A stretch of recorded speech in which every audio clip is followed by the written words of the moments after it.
think we kind of really want to focus on... the lights are bright. They are, aren't they? We kind of want to focus on a bit more on sustainability. And I just want to begin, because we heard an awful lot about SAF. Yeah.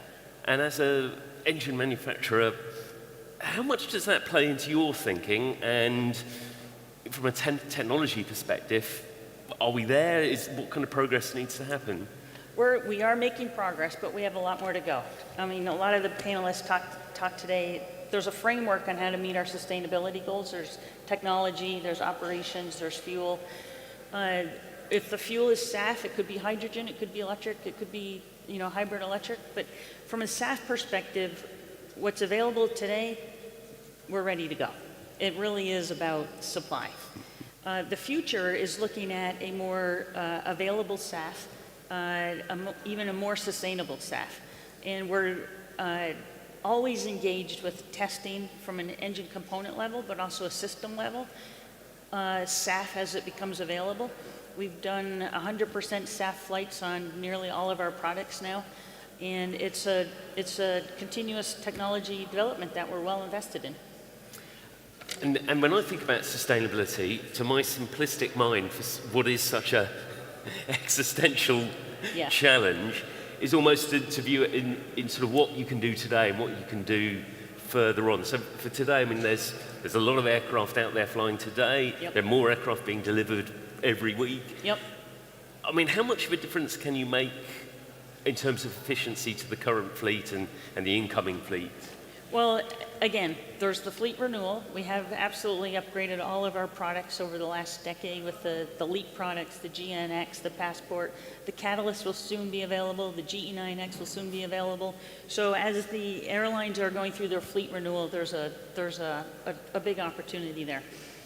We already talked about SAF, but in addition to those items, we do have a way to wash your engines. It's called a 360 foam wash. And the technology in the foam is much more effective at maintaining and cleaning the engines, which result in less fuel burn, less emissions. It's available on all the products today. And then we also offer airline customers a suite of digital tools from our GE Aviation digital team. It's a flight management system. They've run a few opportunities, maybe you could read about it, with some of our partner airlines. The pilots can actually see how they perform after each flight, and they reflect on ways they could have made the flight more efficient. It works really well, and airlines who have adopted that are finding a lot of success in that as well. And in some of these sustainability challenges, how are you working with airlines and the industry in general, in Europe in particular, as to how will you address those? Again, we're open to partner in any way an airline wants to do that.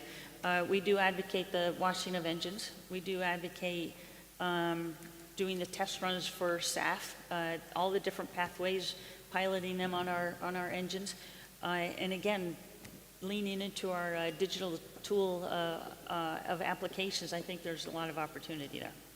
And then, if we sort of cast our minds out, and Yep. we can go as long as or short a horizon as you want, but I think maybe over this next decade or the rest of the decade, what do you think will be the big technological development or leap that can be made? Well, the leap is there, but it's definitely an exciting time. GE and our partner Safran through CFM, we're invested in really three big, bold moves. One is called RISE, which stands for the Revolutionary Innovative Sustainable Engine. But that program will demonstrate our open fan architecture. It'll demonstrate use of hydrogen and hybrid electric. We will fly that application with Airbus on an A380 later in the decade. The second is around hybrid electric. So we've got two programs going on hybrid electric programs.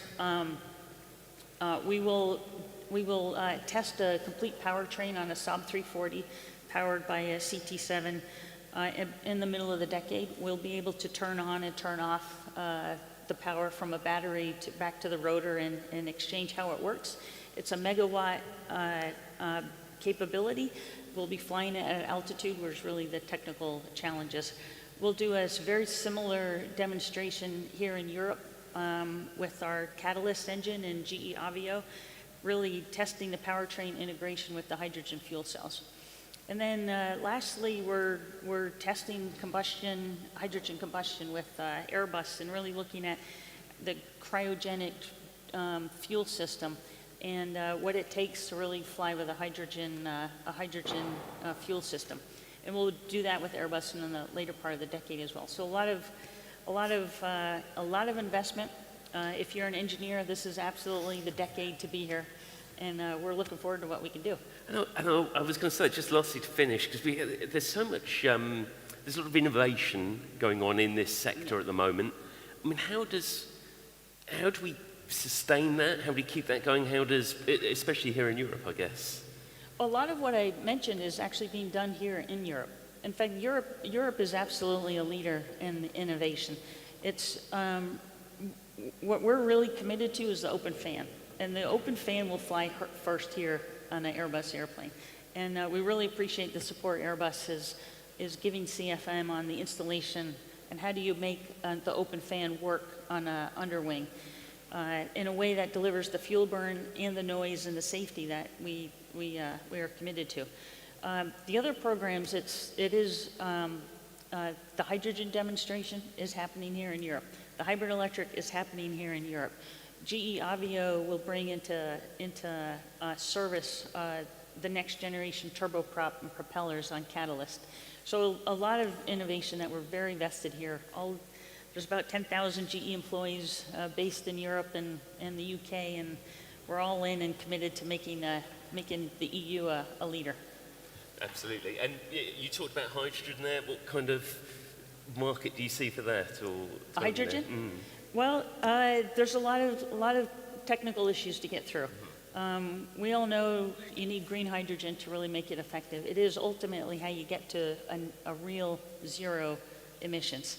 But I think that safety first, and then just the technical challenges that go with creating the hydrogen and flying it safely is the challenge for the next 10 years. Yeah, absolutely. Kathy, I really appreciate that. Thank you.